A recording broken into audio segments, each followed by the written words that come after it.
Hello everyone, my name is the Deuteron Doctor, and today we are going to be talking about how to play Hydra Splatling. Hydra Splatling is pretty simple.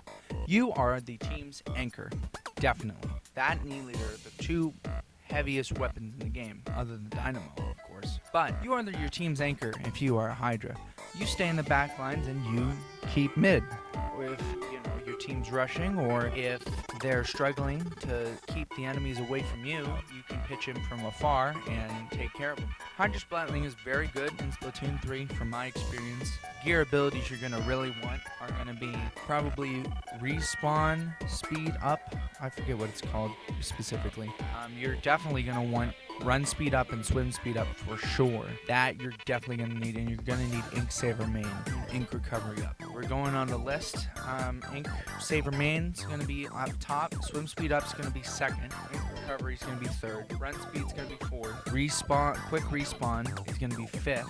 And then probably bomb defense up will be sixth. Basically all you have to do is stand in a good middle position, and there should be gameplay on screen showing how to play Hydra. If we're talking about that one stage, I can't remember what it's called. A couple stages you're going to have to get on the side to get an actual good angle. Aiming techniques, I would say just play Turf War. Just play a bunch of Turf War and you should get good at aiming with enough time. The Hydra, I believe, kills in 3 shots, maybe 4. The Hydra Splatling kills in 3 shots, maybe 4. So it shouldn't be super duper hard to kill with it, considering it fires a bunch. But you are going to have to make sure when you are charging and when you are holding a charge and when you are firing. And you also have to keep track of how much ink you have, because you can do maybe 4 or 5 rounds with a full ink tank. That's without Ink Saver Main. So you're gonna really need to pay attention to where everything is all the time, because if the enemies are close to you, you better have a full ink tank. But if they're far away from you, that gives you enough time to actually recover the ink that you lost while they were in mid. It's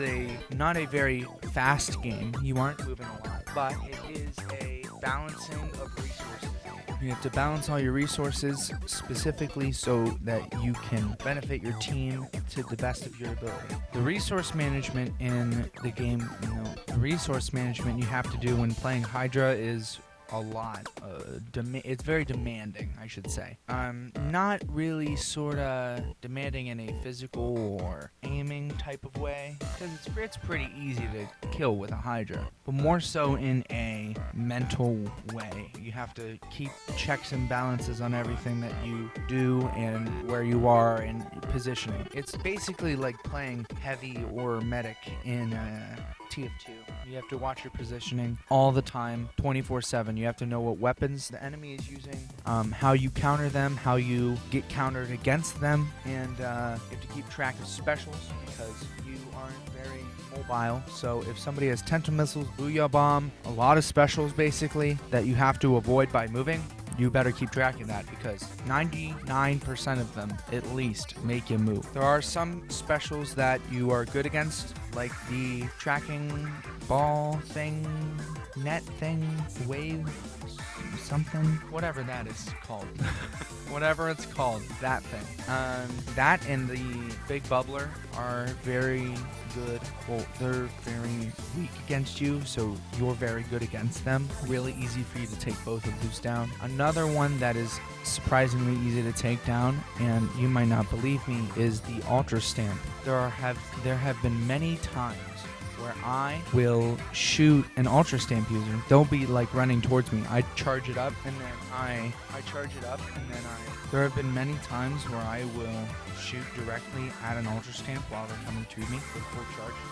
And because of how stupid the protection hitbox is for the Ultra Stamp, it will basically make the Ultra Stamp useless, because at least one shot will go through every time they swing it up. So it's bang, bang, bang, bang. So that means shot, shot, shot, shot. It's still pretty fast to kill them, and then they're dead and they can't get to you, and then game over, you win. In a team comp, I would say Hydra would benefit from a Tenta Missile user, so that if people are trying to surround it, they can get away. Big bubbler user for sure will benefit Hydra. Maybe a reef slider as well, just to push people away. But there's basically what it's weak against.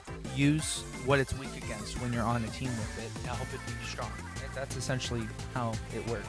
Other than that, there's really not much else. I mean, I could talk about, what does it have? Incline? I don't remember what sub it has, but it's not very mobile. So if it's a bomb, maybe use it if you are in a pinch and running away. But if it has an ink mine, just try to spread them out. Don't place them right next to each other. Try to close off areas with them. Like if you're on Hammerhead and you're rushing a team, you place it near the beginning of their spawn so they get trapped. They either get hit by the ink mines, they get hit, or you could have your teammates go on the ledge. All right, you block the other middle area, and then you're on the left holding a charge, and the best they could do is either go through the ink mines, go through you, or go through your teammates on the right, so they're completely blocked off unless they want to really do a strong push with like a bunch of specials. But even if you're spawn camping them at that point, really, do they really have any specials to begin with? If it is auto bomb, poking is great. Same with torpedo, same with fizzy bomb. Suction bomb is okay with it, but not amazing. If it's beacon, I don't think it's beacon, but if it's beacon, just in case, you could place them near the enemy base, but in spots that the enemy would never look at, like in Inkblot Art Academy. I place at least one on the sides, in the corners of the little side areas that you can hop down. Other than that, that's it. So, my name is the Deuteron Doctor, and I will see you later. Bye.